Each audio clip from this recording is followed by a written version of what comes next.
4 সদস্য বিশিষ্ট একটা কমিটি করেছেন। সেই কমিটি মোটামুটি এখন পর্যন্ত কতটা ফাইন্ডিংস পেল?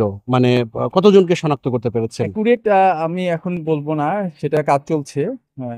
ভালো অগ্রগতি আছে, ভালো অগ্রগতি আছে এবং অন্যান্য আরো আরো কিছু সময় আছে সামনে, যেটা স্পেসিফিক আমাদের ফিজিক্যাল এভিডেন্স গুলো, যেগুলো অনেক কিছু আমরা সে সময় মিসিং হয়ে গেছে ফিজিক্যাল এভিডেন্স গুলো, সেগুলোকে আমরা ভিডিও কালেক্ট করার চেষ্টা করছি। আশেপাশে যেগুলো ক্যামেরা ট্যামেরা ছিল সেগুলোকে সার্চ করছি, সেগুলো নিয়ে আমরা স্টাডি করছি। আমার মনে হয় যে ওগুলো না হলে আমরা আসলে একদম কনক্লুসিভ একটা ডিসিশনে যাওয়া কঠিন হবে। আর আর আর এগুলো যদি আমরা সত্য উদ্ঘাটন না করতে পারি, তাহলে যে সমস্ত ভাইরা আজকে শহীদ হয়েছেন বা মারা গেছেন, নিহত হয়েছেন, তাদের প্রতি আমাদের অন্যায় করা হবে। তো সেটা এই জন্য আমরা নির্দোষ ব্যক্তি না, যারা দোষী তাদেরকে আমরা খুঁজে বের করছি। 250-টিরও বেশি ডিজাইন অপশন নিয়ে ওয়ালটন স্মার্ট ফ্রিজ, বোঝে আপনার প্রয়োজন। একটা সমালোচনা হচ্ছে ঢালাও মামলা, মানে যত্রতত্র যাকে তাকে আসামি করা, মানে এই বিষয়টা বেশ সমালোচনা হচ্ছে এবং সেটা আপনার জেলাতেও লক্ষণীয়। এইটার বিষয়ে আপনার কোনো নির্দেশনা কি আপনারা দিয়েছেন? সরকার বারবার বলছে যে এই বিষয়গুলো পরিহার করতে, যাতে শহীদদের প্রকৃত হত্যার বিচারটা হয়, অযথা কেউ যাতে হয়রানি না হয়, যেটার একটা বৈষম্য তৈরি করতে পারে। এক্স্যাক্টলি, আপনি ভালো পয়েন্টিং করছেন। সেটা হলো আমরাও চাই না, পুলিশ বাহিনী চাই না, এবং সরকারও চাই না যে নিরপরাধ ব্যক্তিদের কে আমরা হয়রানিমূলক কোনো মামলায় ফেলা, কোনো হয়রানিমূলক আইনি ব্যবস্থা নেওয়া, এটা এটা চাই, এর নির্দেশনা আছে আমাদের।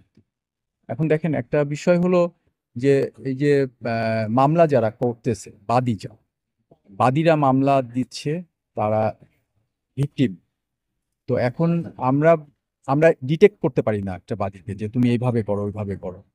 তো আমাদের তাদের প্রতি একটা মেসেজ আছে, আমরা প্রতিটা থানায় বলছি যে তোমাদের আমরা যদি দেখি, আমরা জেনে থাকি, তাহলে পরে আমরা মেসেজ আছে যে আপনারা কোনো ভুল নাম বা কোনো কাউকে ব্যক্তিগত ঈর্ষায় বা ব্যক্তিগত শত্রুতায় কাউকে ফাঁসানোর জন্য, কাউকে হয়রানি করার জন্য এইভাবে জড়ানোর চেষ্টা করেন না, এটার ফলটা ভালো হবে না। একসময় সেও এটার চেষ্টা করবে।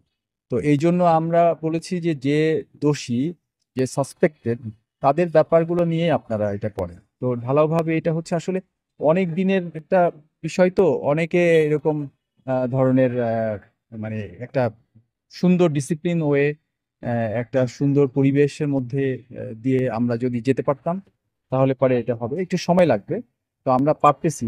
অনেককে আমরা কনভিন্স করছি, অনেক জায়গায় অনেকেই এরকম ধরনের ইন্টেনশন যাদের ছিল তারা সরে গেছেন আমাদের কথায়, আমরা তাদেরকে এই গাইডলাইন গুলো দিয়েছি। তো আপনাদের মাধ্যমে আমি বলতে চাই যে সবাই যেন স্পেসিফিক যে দোষী, যারা এটার সাথে সম্পৃক্ত এবং যারা এই দেশের ক্ষতিকর কাজগুলো করেছে, হ্যাঁ, এবং প্রতিষ্ঠান ধ্বংস করার জন্য যারা কাজ করেছে, তাদের বাইরে আর অন্য কাউকে, নিরপরাধ কাউকে ঢালাওভাবে এরকম ভাবে মামলাতে জড়ানো উচিত না। এটা এটা হচ্ছে, আমরাও কিছু কিছু জায়গা থেকে আসছে।